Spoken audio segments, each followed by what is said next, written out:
All right, welcome into a Friday edition of Philly Voice Sports Bets. I'm Devin Caney, joined by Eitan Shander and Matt Cherico in for Harry Look at Hayes. that.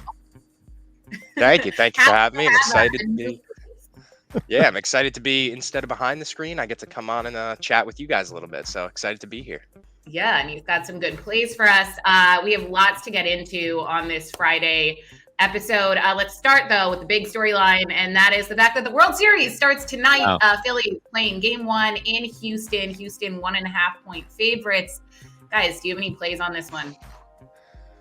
Eitan, you can go first. Go ahead. Yeah, I mean, I'm actually surprised that I jumped in at the start when this thing opened up at 145, and it has not moved. I mean, it's 140, 145, depending on where you're looking at it, but the 145 has not moved. And I was really surprised that the announcement of Aaron Nola did not move it right away, because you could bet on it before you got Nola, and it didn't shift it at all. And even if it did, it was minuscule to the point of like a small amount of time during the day, and it went right back to where it was. So that gives me a lot of hope that people have not looked at Aaron Nola, at least from a sharp standpoint, like, oh, this is a weakness. This is starting a backup quarterback, or this is going to somebody who's not that level of Wheeler. You look at Verlander's numbers, they're awful in the World Series. Mhm. It's just, and he has had good league and division championship series in the past. So there has been some sort of disconnect when you get to this point. All of lefties seem to feast. So there is so much where it would add up. To me, all I want to do is focus on game one. So what I did is I took the Phillies to win outright at plus 145, because I'm not even worried about Nola so much as I'm confident that the bats can get to Verlander. And then also I'm going to play it 2 times over 1.5 total bases for Kyle Schwarber. Mentioned, being at the top of the lineup, good favorable matchup against Verlander. Last, the only other thing I'm playing so far is going to be a lotto ticket, not one, but 2 bombs for Schwarber. Because if somebody's going to go, they're not going to pitch to Bryce Harper. There's going to be a different approach to Rhys Hoskins. I think still at the top of the lineup. You never know. Crazier things have happened. So I'll leave you with that lotto ticket for tonight. I love that. Where are you seeing plus 145? I still have the Phillies money line at plus 138. Fox Bet and Unibet had it at least this morning, had it at plus 145. So yeah, looking at it right now, and again, that was where my ticket was. Yeah, 145 right now still on Fox Bet, and I imagine Unibet as well. So okay, I need to check that out. I have the Phillies. I know Aaron Nola is pitching, but Astros haven't lost in the postseason. Last time they lost was to Aaron Nola and the Phillies. So I have full confidence in him. And yeah, you mentioned Verlander 0-6 with a 5.68 ERA across 7 career starts in the World Series. So I definitely have the Phillies, and I have Rhys Hoskins to hit a homer at plus 420. nice. I definitely like the demise of Justin Verlander today, especially being a Yankee fan. I watched him just tear us to pieces, obviously, the past couple seasons. I love the angle of Kyle Schwarber today, too. I had him just going a little more subtle. I have him just to record an RBI today at plus 180. So I think just a knock from him is really all that would take. Being that it's plus value, I really like that as well. And then on top of, you were taking the whole game, I was looking first half wise. First 5 money line comes in at plus 124 as well. So if you want to even go for a slight ladder of the first half and then full game, I think that they're going to be all over Verlander. And the Phillies, when they get ahead early. So I definitely like the first 5. I agree with you. I think they need to get ahead early also to win this first game. They also need to win this first game because we've seen them start off hot in all of their postseason series so far. All right, another exciting. I'm sorry, Devin. Do more. Well, I was just curious, based on what Matt said, and then you were doubling down, agreeing with him. What's and I'm going to find it right here as we speak, but I bet if I could get plus, even if it's even money, if I can get even money or better on a run in the first inning, it's plus 130. Wow. Now, I think this is worth a shot here simply because you have Verlander, and the best chance to get to him is the micro of this game, the Phillies getting to the Astros in the series, which is the first inning.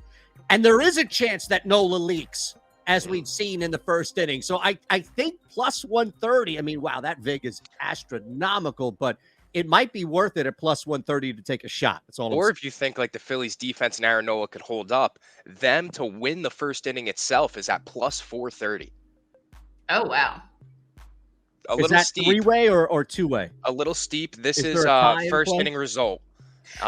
There is a tie involved, but I don't know if I like Phillies that. themselves plus I mean- 430. If we're going for long shots, then I could see that. But by itself, I know it's a little risky.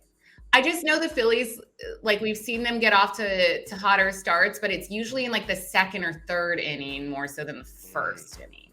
Okay. I don't know. And I feel like this first inning, like both teams are probably going to be like adrenaline, Hyped up, like dialed nervous. up a little. Yeah. Yeah, no So will doubt. the pitchers, though. What's that? So will the pitchers. Yeah. Great point. True. So that's what, again, it's probably going to be in the first 2 innings. If you don't get it in the first 3, then these guys are probably going to be on cruise control past that. So True. Good point. Anything else with Phillies, World Series, baseball? not now. Nope. Not yet. All right, let's take a look at the NFL. Better slate of games, at least than last week. Eagles, Steelers. I mean, Eagles 10.5-point favorites at home, coming off a bye. Steelers just straight up not a good team. Kenny Pickett against this Eagles secondary. Not a great matchup for Pittsburgh. Things I have in this game are the under 43.5 points, and Eagles defense getting a touchdown because Kenny Pickett threw 3 interceptions last week. We've seen Darius Slay, James Bradbury, CJ Gardner-Johnson, the list goes on, just go off in terms of Eagles defensive plays and interceptions. I think they get a pick 6 in this one. What about you guys? Well, you're not worried about the Eagles offense scoring points? What do you mean? Like, well, you went under. That's why. So no, because we've seen them even when they start kind of like really piling on, usually in the second quarter against other teams, they do tend to let up in the third and fourth quarters. And the Steelers are averaging like some of the lowest amount of points per game so far this season. So I just don't, and I don't see the Steelers putting enough points to get to that over.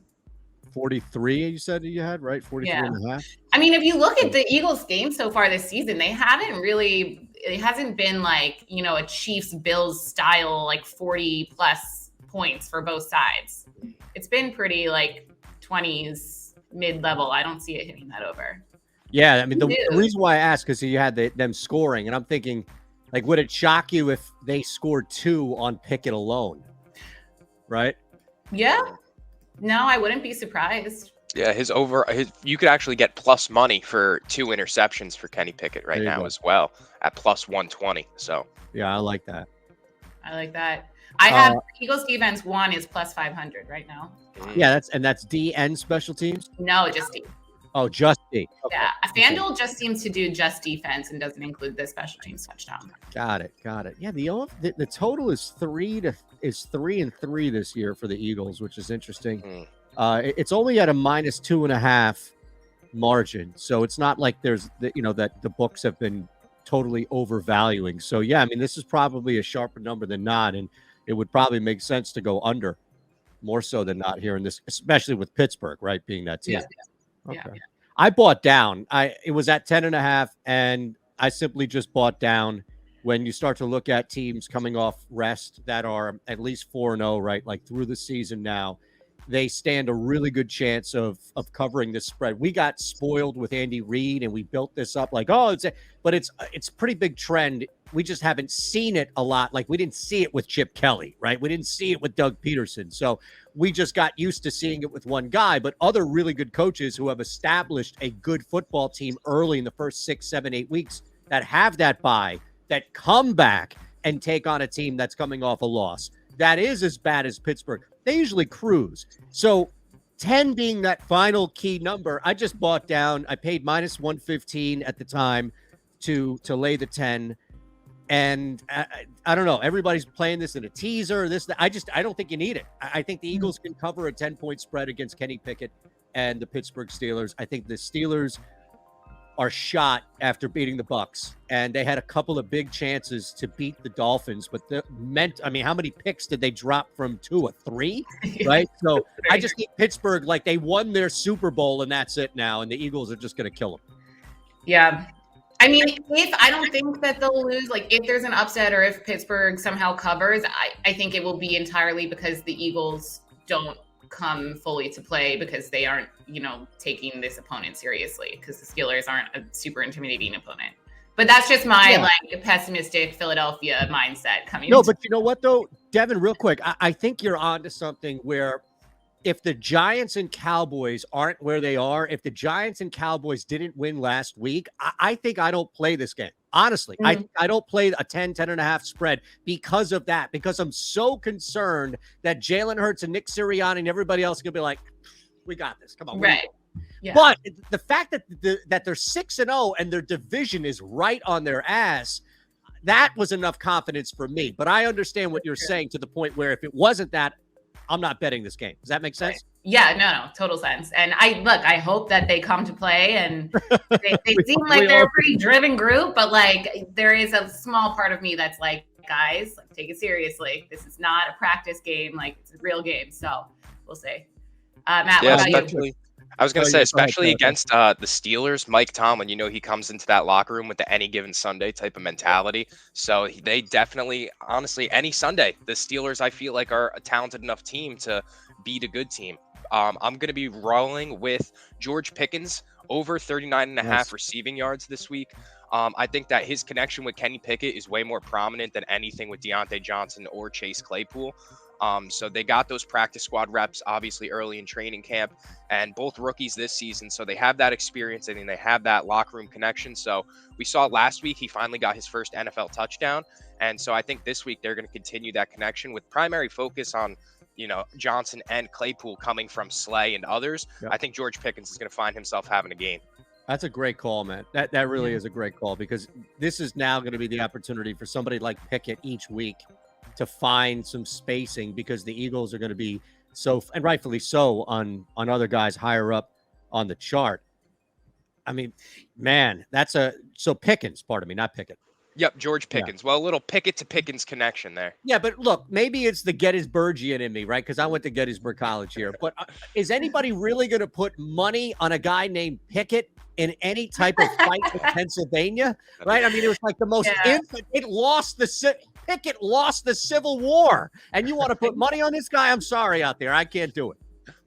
Wow, a little history lesson coming into play here. I learned in college. I'm sorry. A full Pennsylvania themed game. But also, so I think if we do have to worry about any offensive weapons or threats from the Steelers, Najee Harris could have a game because we know that the Eagles' run defense is probably like their weakest spot, if any, and the Steelers know how to run the ball. So, and if Tomlin comes in with a good game plan, which we've seen him do before, then they're definitely going to utilize Najee Harris a lot. So I don't like to place any prop bets on the opposing team when it comes to the Eagles, but maybe if there's some like over rushing yards, something like that, you could play that.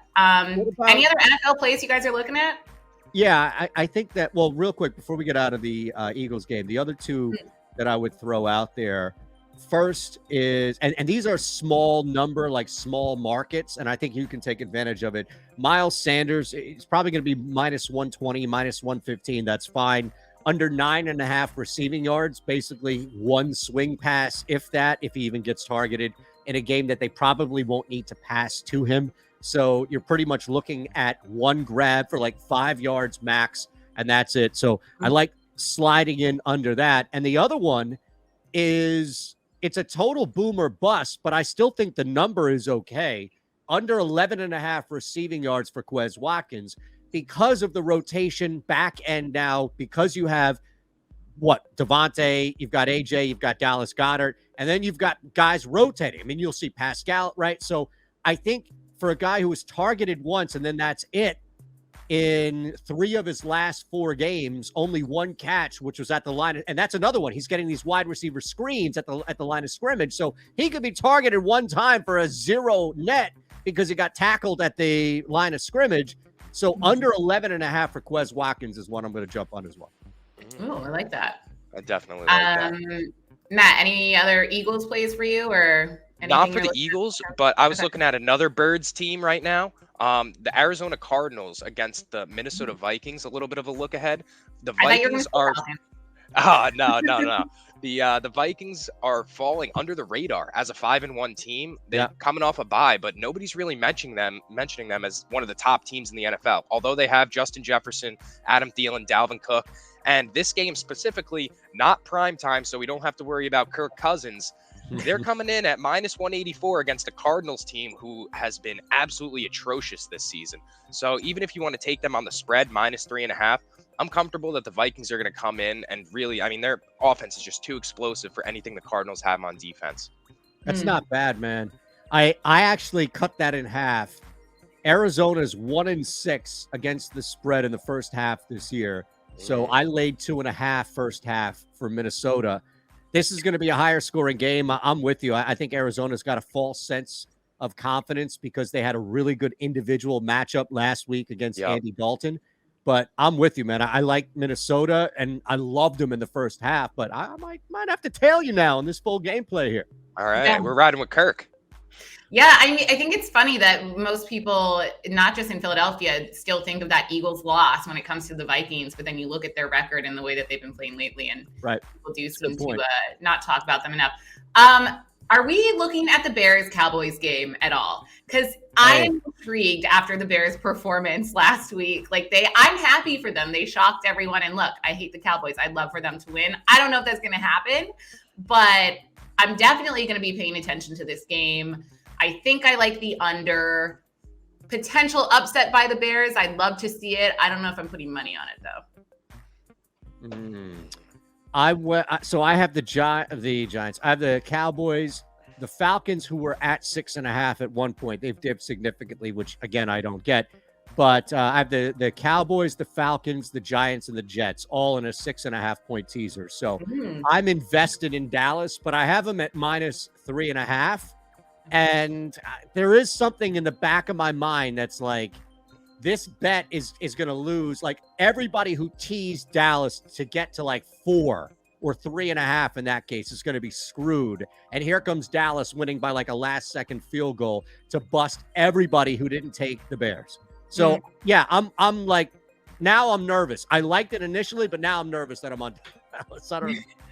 Yeah, the Bears are such a weird team to me. It's kind of like odd, especially with Justin Fields. They run that offense like it's like Walter Payton is still on the team. Like, it doesn't make sense. They're in this old school type of offense that just doesn't really work, but they keep force feeding. So I don't know. It's very like they're a wild card because you really don't know what you're going to expect. I like the under, definitely, considering Dallas is at home and their defense has just been fantastic.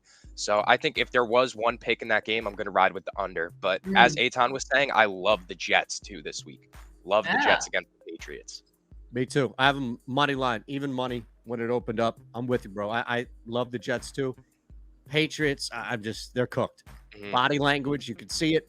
A lot of young guys, right? A lot of guys that know who Bill Belichick is, respect who Bill Belichick is, but they haven't been there for that. And you don't have Brady on the other end of there. And you get tired when you're losing games. You get tired of hearing about how history was and plaques and all the other stuff up on the wall, and you start to doubt yourself. That's all. I'm not saying people are turning on Belichick, but I think there's a sense of internal doubt on that team. That's all. Yeah, absolutely. Downfall of Belichick and Brady and Rodgers in the season of the under. Love to see it.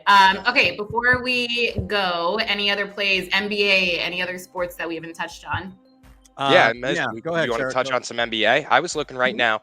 I know the Sixers are on kind of a little bit of a skid, and if they're going to be on a skid, I'm going to be taking advantage of it. So one guy I really like tonight in their matchup is Scotty Barnes, particularly in his matchup against Tobias Harris or James Harden. We find either of those guys guarding the three, and neither of them are doing much on defense. So the hammer that I had was over 14.5 points. That comes in at 106.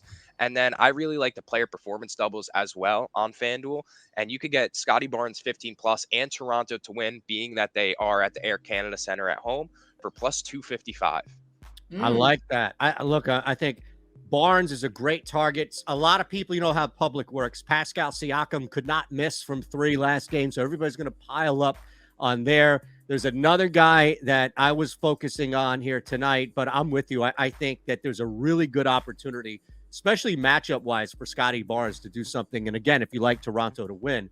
Do you remember Wednesday night? And let me go ahead Cherico, if you could just screen share this here for me. Do you remember on Wednesday night that awful loss to the Toronto Raptors? And right there at the end of that game, our friend, our pal, the man who can no longer do no wrong no matter what happens for the rest of his career, and James Harden launches a meaningless three-pointer. Do you remember that? It was less than a minute to go, and Harden launched. You probably turned the game off because they already lost, right? I was just going to say, I don't remember because I turned it off. Because, exactly. You and the rest of the planet did, right? I did not, because I was waiting on this ticket to hit. So thank you, James Harden, because you made me a 43-1 ticket there on a meaningless last-second heave that meant absolutely jack shit. So we're riding Tyrese Maxey tonight. I have him over 2.5. I also laddered a mini at 4. You saw that towards the end of the second half against Toronto. That's coming, folks. You can still get Maxey at plus money, so that would be my last one on the way out. Love that. Someone called the Sixers Philadelphia's sacrificial team right now, and I'm totally fine with that. I agree, as long as Tyrese Maxey is protected. Just make sure he is not sacrificed with the rest of the team. Yeah, he's not going. I'm with you. He's not going anywhere. How about this? I know, Anthony, a lot of people are now saying, after Ant coined it, the 4 for 4, right? 4 for 4, 4 for 4. Can we swap the Sixers out with the Union? Yes, please. Okay. And Union fans will be happy. I feel like I get so many mentions in my tweets that I don't talk about the Union enough. So thank you. And go Flyers. You were there, right? Carter Hart? I wasn't there last night, but Flyers are also one of my favorite storylines happening in Philly right now. Like, you got to start betting hockey. It's coming. It's coming. Let the NFL die, then we'll be on that. All right, guys. Great episode. Go Phils, go Birds, go Mad Jets, Giants. Giants. Let's go Giants. Okay. I can't say that. Thanks for tuning in. Until next week.